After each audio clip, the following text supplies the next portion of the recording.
বেশ কিছুদিন ধরে আমি বিডিআর হত্যাকাণ্ড নিয়ে একটি কথা বলার চেষ্টা করছিলাম বা এগুলো নিয়ে কথা বলতে চাচ্ছিলাম, কিন্তু একদম কিছু অসুস্থতার কারণে আমি বেশ কিছুদিন আপনার সাথে হয়তো বা কথা বলার সুযোগ হয়নি।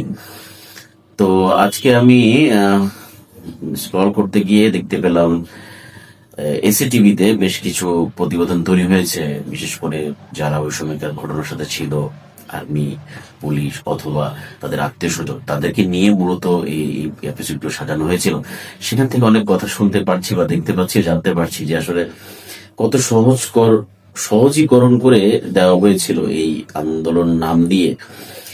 56 জন সেনাবাহিনী, যেখানে বলা যায় যে আমাদের যুদ্ধ এত এত আর্মি কিন্তু মারা যায়নি, শুধু ক্ষমতার কারণে, ক্ষমতাকে টিকিয়ে রাখার কারণে এবং 2001 সালে যে বিজিবির সাথে যে সংঘর্ষে একটা পরাজয় বরণ করেছিল ভারতীয় বিএসএফ, সেটাকে পুঁজি করে এবং আমাদের দেশের একটি দলকে ভিত্তি করে তারা এই প্রতিশোধটা নিয়েছে। পাশাপাশি তাদের ক্ষমতা বড় করার জন্য এবং তাদের মাধ্যমে এই দেশটাকে কুক্ষিগত করার জন্য আমাদের 56 জন সেনাবাহিনীর উচ্চপদস্থ যারা ছিল, অফিসার ছিল, তাদেরকে নির্মমভাবে হত্যা করেছে। ভাবা যায় একটা দেশের মানুষ কতটা খারাপ হলে, একটা গোষ্ঠী কতটা খারাপ হলে তারা ক্ষমতা থাকার জন্য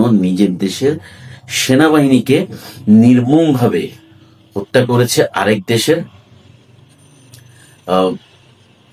সেনাবাহিনী এবং তাদের গোয়েন্দা সংস্থা এদেশে 14-15 জন লোককে বিডিআর এর মাঝে ঢুকিয়ে দিয়ে কি নির্মম ভাবে হত্যা করেছে।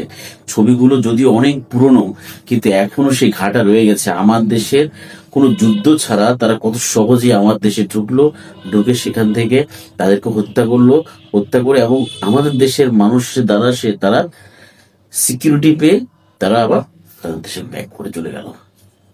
আমাদের জন্য এটা লজ্জা ছাড়া আর কিছু না। আজকে 16-17 বছর পরে এসে আমাদের এই ফিলটা হচ্ছে এই জন্যই যে এটার একটি সুষ্ঠু বিচার চাই এবং সত্যিকার কি ঘটেছিল জাতির কাছে সেটা উপস্থাপন করা উচিত। কারা এটার সাথে জড়িত ছিল, কোন দেশ জড়িত ছিল, এই দেশের কারা জড়িত ছিল, স্পষ্ট করা দরকার।